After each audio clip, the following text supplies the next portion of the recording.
Vamos a escuchar ahora a Rosalba Gómez. Para acá. Claro, tú eres Natalia, ¿no? No, Natalia.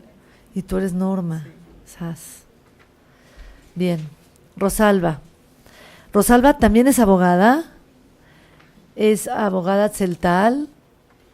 Lo escribes con S, ¿verdad?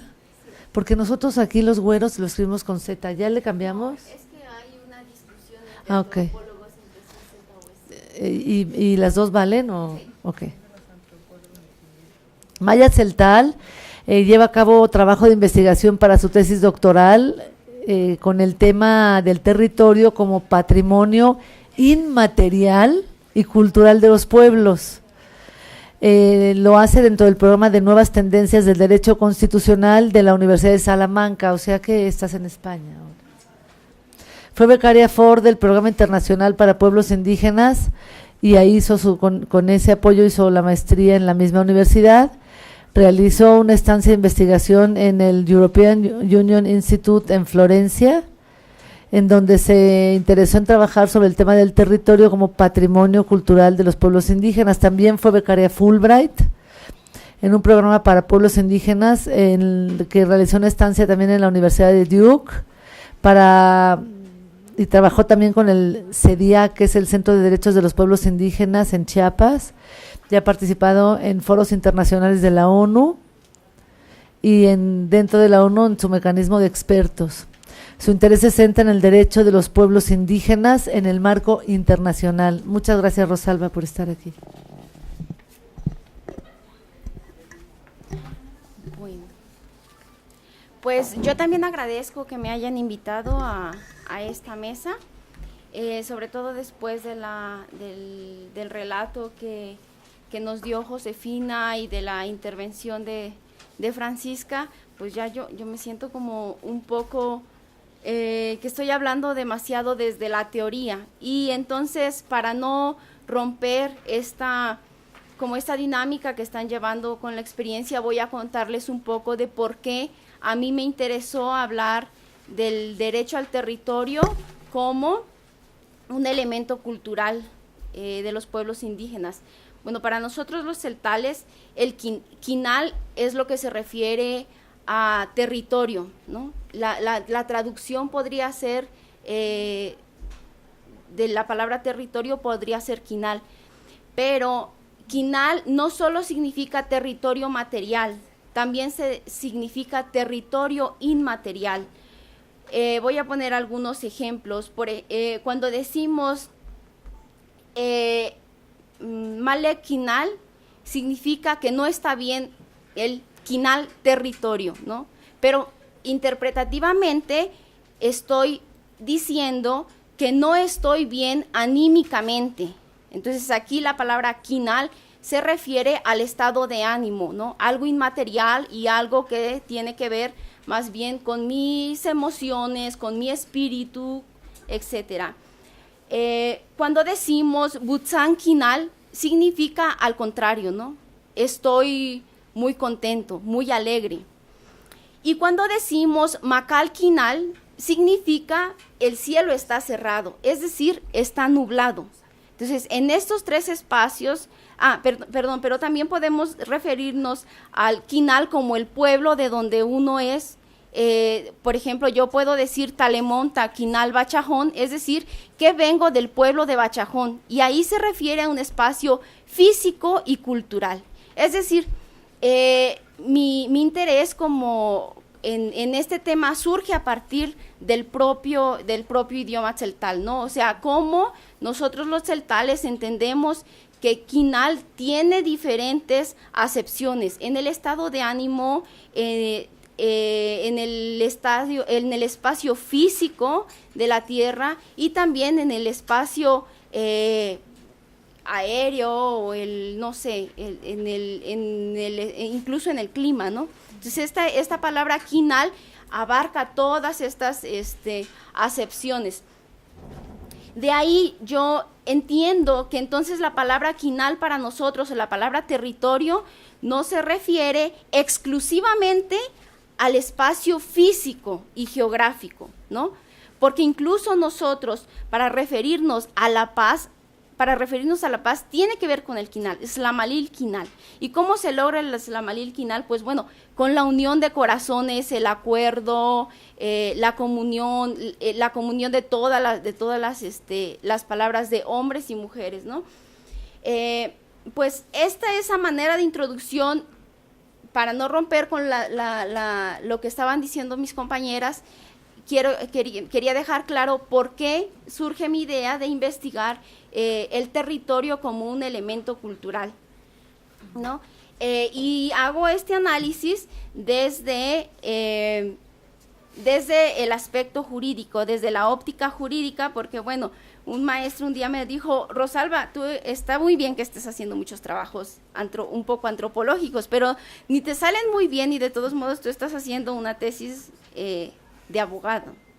Y dije, bueno, entonces me voy a centrar más en mi perspectiva jurídica. Bueno, existen dos concepciones contrapuestas del territorio. La definición jurídica, que la cultura dominante define como el espacio físico y que encuentra sus límites en las fronteras hasta donde el Estado ejerce su poder, mientras que para la filosofía indígena el territorio se refiere a un espacio mucho más amplio que abarca lo físico, lo inmaterial y por lo tanto está inscrito en lo cultural. ¿Por qué hacer un análisis del territorio desde una perspectiva jurídica? Porque lo que intento explicar es de qué manera la definición jurídica del territorio y su aplicabilidad transgrede la relación de los pueblos indígenas con la propia cultura y vulnera el ejercicio de los derechos culturales tan importantes para la vida, la dignidad de las personas o el desarrollo. Comienzo esbozando las características del territorio en la teoría clásica del derecho y me referiré después a la concepción indígena del territorio para finalmente dar unos ejemplos de casos concretos en los que el derecho a la cultura se ha vinculado jurídicamente con el derecho al territorio de los pueblos indígenas. Creo que he sido muy ambiciosa con esta ponencia y quizá no me dé tiempo de exponerlo todo, pero me parecía que era necesario, era imprescindible como hacer estas dos distinciones, la distinción entre lo jurídico, el concepto como indígenas de lo que es territorio, y después exponer casos que no solamente se refieren a mi cultura tzeltal, ¿no?, sino me parece que es una constante que existe en todo el mundo, en todos los pueblos indígenas, porque tengo ejemplos en casos de Nicaragua, pero también Finlandia, Canadá, o Asia o África, en los que los pueblos indígenas reivindican su territorio como elemento de su cultura. Entonces, por lo tanto, podríamos decir que debiéramos estar trabajando por construir una nueva definición del territorio en el ámbito jurídico, que no se refiere estrictamente al espacio geográfico, sino que abarque también y reconozca también que el territorio puede ser un elemento cultural de un pueblo. Uh-huh. En la teoría clásica del derecho, el Estado se constituye a partir de tres elementos fundamentales, y esto lo deben saber todos: la población, el gobierno y el territorio. Este último se define como el espacio material sobre el cual el gobierno ejerce su jurisdicción. Hans Kelsen se refiere al territorio como el ámbito de validez del Estado. El espacio geográfico es parte del territorio del Estado en tanto que sobre este es válido el orden jurídico. El autor identifica dos categorías del territorio, en sentido estricto y en sentido lato. En estricto sentido, el territorio puede definirse como el espacio material que pertenece al Estado delimitado por límites naturales o artificiales. ¿Cuáles son los límites naturales? Pues ríos que definen la frontera, o artificiales, que son límites jurídicos, sobre el cual el gobierno ejerce su jurisdicción, entendiéndose esta como la capacidad de imponer la norma jurídica con exclusividad y sin la intervención de otro Estado. Y en sentido lato, considera aquellos espacios que jurídicamente no pertenecen a ningún Estado. Por ejemplo, aquellos espacios que jurídicamente, por ejemplo, el mar que es mar interestatal, ¿no? Ese espacio, eso el derecho lo define como territorio en sentido lato, ¿no? Otro teórico del derecho, Viscaretti, señala que el territorio como elemento constitutivo del Estado no se constriñe al espacio jurídico material que es estático. El territorio no es inmutable, sino cambiante en función de las circunstancias y condiciones históricas.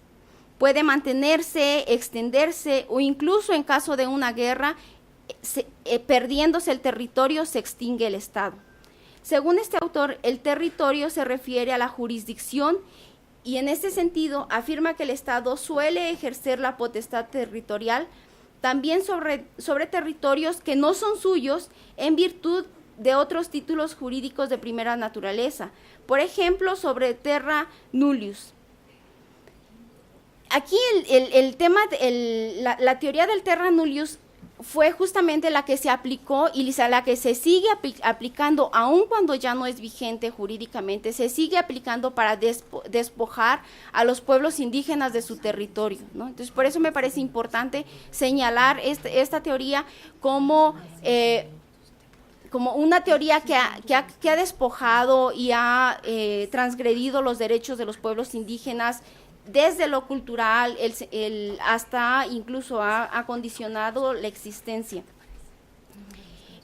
Pues bien, en el caso mexicano, el artículo 27 de la Constitución establece que el territorio corresponde a la nación y la propiedad la detenta el Estado.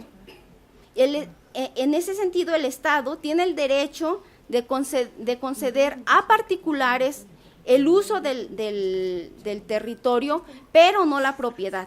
Existe entonces una distinción adicional entre tierra y territorio. La primera, la tierra se refiere al uso del espacio geográfico, pero el territorio se refiere a la propiedad del subsuelo, del suelo y el espacio físico y el espacio aéreo. De ahí que cuando hablamos de los ejidos en México, por ejemplo, no podemos hablar de un derecho al territorio, no podemos hablar de que los pueblos indígenas estén ejerciendo un derecho al territorio. ¿Por qué? Porque solamente tienen derecho al uso de la al uso del suelo. Pero el Estado sigue manteniendo la propiedad sobre el territorio porque puede concesionar a particulares o a quien quiera el uso y la explotación del subsuelo, es decir, los recursos minerales, petróleo, puede concesionar el agua y también tiene capacidad para concesionar también el espacio. Entonces, los pueblos indígenas están limitados en su derecho al uso exclusivamente de la tierra. Pero, ¿qué pasa cuando el Estado concesiona, en uso de sus facultades sobre el territorio, concesiona, por ejemplo, la explotación del subsuelo? Cuando se hace esto, los pueblos indígenas sufren una transgresión a sus derechos, no solamente sobre la propiedad de esa tierra, sino también sobre la propiedad, sobre sus derechos culturales. ¿Por qué? Porque en este espacio físico no solamente existe, o no solamente significa para los pueblos indígenas un espacio para cultivar la tierra, sino tiene que ver exactamente con su supervivencia, sus creencias, su religión y incluso transgrede la dignidad propia de la persona. Bueno, mientras que la teoría jurídica clásica del territorio se refiere a la dominación respecto a las personas y las cosas que permanecen dentro de la territorialidad del Estado, para los pueblos indígenas tiene una dimensión muchísimo más amplia. Abarca el espacio físico del suelo, el subsuelo y el espacio. Y tres dimensiones tienen un simbolismo no limitativo a lo material, sino vinculado a lo religioso, al sistema de creencias, a la forma de vida, a la subsistencia material, intelectual, espiritual, es decir, a todo aquello que podemos llamar cultura. Cultura y territorio, entonces, son dos conceptos que existen en una contradicción jurídica, que contrapone el ejercicio del derecho fundamental a la cultura, por una parte para los pueblos indígenas, y su relación holística con el territorio frente a la definición jurídica del territorio. El concepto de cultura está reconocido internacionalmente en la Declaración de México sobre políticas culturales de 1982, que señala: la cultura puede considerarse actualmente como el conjunto de los rasgos distintivos, espirituales, materiales, intelectuales y afectivos que caracterizan a una sociedad o a un grupo social. Ella engloba, además de las artes y las letras, los modos de vida, los derechos fundamentales al ser humano, los sistemas de valores, las tradiciones y las creencias. De acuerdo con esta definición, podemos decir que la cultura es esencialmente un derecho que se ejerce colectivamente. Es un distintivo de cada grupo social que tiene implicaciones amplias en la vida cotidiana del colectivo. En el caso de los pueblos indígenas, el territorio es fundamental para la expresión de los rasgos distintivos de la cultura, y ya lo comentaba Francisca, ¿no? O sea, cómo la cultura y la vida cotidiana de los pueblos indígenas no tiene exactamente que ver solamente con la subsistencia material, sino también se refiere a la subsistencia inmaterial. Entonces, el concepto jurídico de territorio en relación con la cultura es limitativo de los derechos culturales, pues se refiere a un derecho privado, mientras que la cultura es un derecho colectivo, que pocas veces puede ejercerse de manera individual. Por ejemplo, el idioma es un derecho cultural, pero para ejercerlo necesitas a alguien con quien hablar en ese idioma para ejercer tu derecho a tu propio idioma. También las creencias religiosas, y eso aplica no solamente para los pueblos indígenas, sino para todo el mundo, ¿no? ¿Qué hace un sacerdote, por ejemplo, aquí en CEU dando misa para sí mismo? No tendría ningún sentido, ¿no? Entonces, insistiría en que el derecho a la cultura es inminente, un derecho colectivo, y sin embargo, el derecho al territorio, como está descrito en las leyes nacionales e internacionales, se refiere más bien a un derecho privado, ¿no? Entonces, en ese sentido, el artículo 27 del Pacto de los Derechos Civiles y Políticos refiere que en los estados que existan minorías étnicas, religiosas o lingüísticas, no se negará a las personas que pertenezcan a dichas minorías el derecho que les corresponde, en común con los demás miembros de su grupo, a tener su propia vida cultural, a profesar, a practicar su propia religión y a emplear su propio idioma. Como vemos en los ejemplos que ahora voy a dar, el vínculo entre territorio y cultura es un debate que diversos pueblos indígenas en el mundo están desarrollando, y en algunos casos excepcionales han obtenido el reconocimiento de estos derechos o del derecho al territorio como un derecho cultural. Al principio les comentaba que esto parece ser no un caso exclusivo de México, ni un caso exclusivo de los celtales, ¿no? Entonces ahora les voy a contar más o menos el caso de una mujer en Canadá. Bueno, pues esta mujer demanda al gobierno de Canadá porque su comunidad, ella es indígena, ella se casa con un hombre que no es indígena, y entonces en la tradición indígena, y esto casi es en todo el continente americano para los pueblos indígenas, las mujeres seguimos al hombre, a su pueblo. Es decir, si esta mujer se casó con un hombre que no era indígena, no tenía derecho de traer al hombre a su comunidad. Sin embargo, si hubiera sido un hombre el que se casa con una mujer no indígena, él sí tiene derecho de traerlo a la comunidad. Entonces ella lo que argumenta es que se viola su derecho a la propia cultura porque no puede ejercer sus derechos culturales fuera del espacio de su comunidad, ¿no? Las celebraciones no van, las fiestas no van a ser las mismas, la lengua no va a ser la misma, las tradiciones no serán las mismas, etcétera.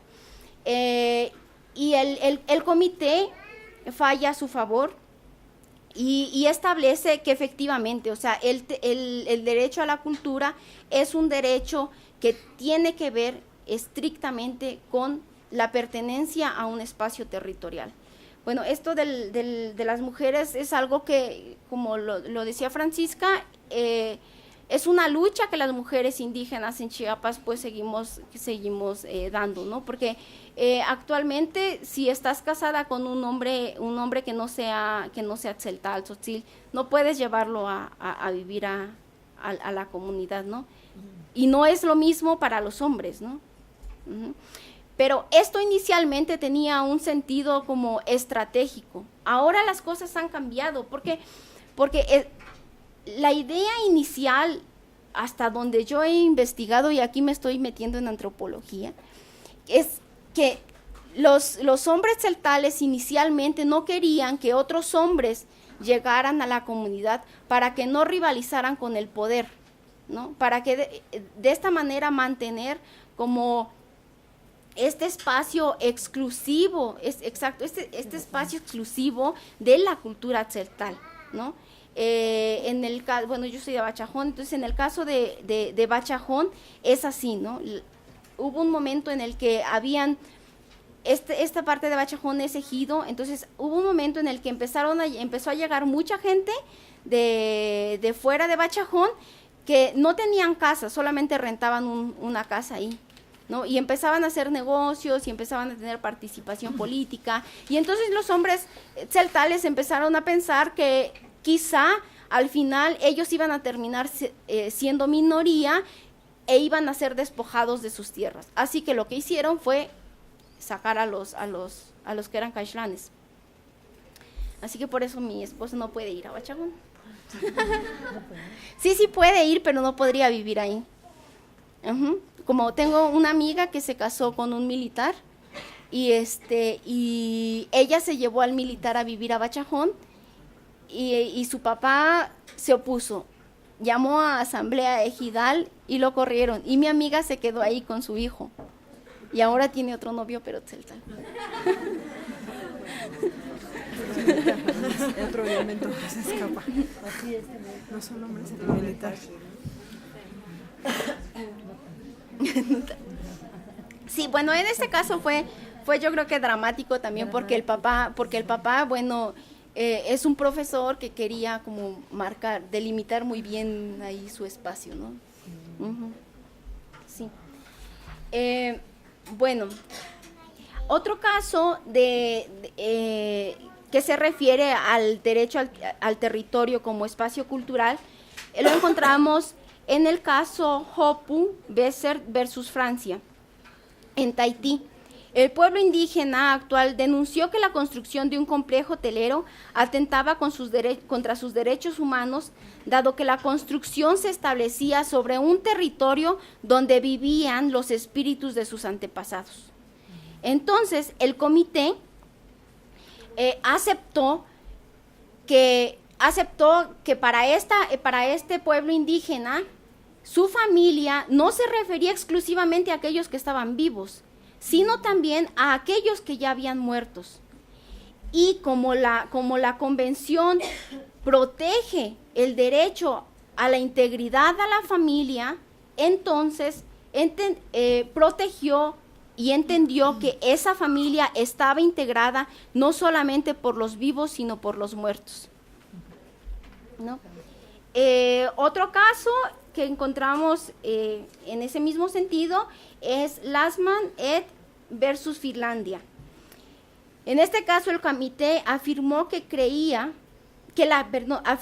la cría de renos es parte de la cultura sami y que dicha actividad estaba en riesgo por la extracción de piedras puestas en marcha por el gobierno finlandés. El gobierno finlandés había dado una concesión para la extracción de piedras. Como les decía, usualmente los pueblos indígenas tienen derecho sobre la tierra, pero no sobre el territorio. Entonces, el gobierno finlandés, como propietario del territorio de todo Finlandia, dio una concesión para la extracción de piedras del subsuelo. Y bueno, ya un caso más cercano, el caso en la Corte Interamericana de Derechos Humanos, en el caso Aguastigny versus Nicaragua, reconoció que entre los indígenas existe una tradición comunitaria sobre una forma comunal de la propiedad colectiva de la tierra, en el sentido de que la pertenencia de esta no se centra en un individuo, sino en el grupo de la comunidad. Los indígenas, por el hecho de su propia existencia, tienen derecho a vivir libremente en sus propios territorios. La estrecha relación de los indígenas con la tierra debe ser reconocida y comprendida como la base fundamental de sus culturas, su vida espiritual, su integridad y su supervivencia económica. Para las culturas indígenas, la relación con la tierra no es meramente una cuestión de posesión y producción, sino un elemento material y espiritual del cual deben gozar plenamente, inclusive para preservar su legado cultural y transmitirlo a las futuras generaciones. Entonces, a manera de conclusión, diría que el patrimonio cultural y material de los pueblos indígenas está enlazado con el territorio que lo habitan, de tal manera que es imposible reproducir su cultura fuera de este espacio geográfico, porque su relación existe en 3 dimensiones: en el subsuelo, en el suelo y en el espacio. Cuando se sustrae uno de los elementos del territorio indígena, se fragmenta su patrimonio cultural inmaterial, porque ya no pueden reproducir las tradiciones que le dan identidad y sentido de pertenencia. Se rompe su relación con la naturaleza y su historia, quedan despojados de su identidad y en cierta manera se les despoja de sí mismos. La relación territorio-cultura tiene amplias implicaciones en el desarrollo cultural y material de los pueblos, condiciona su supervivencia como pueblos diferenciados y determina sus condiciones materiales. De ahí que el reconocimiento de su territorio como un elemento cultural resulta esencial para el ejercicio de derechos tan amplios y diversos como el derecho a la dignidad de las personas o el derecho al desarrollo.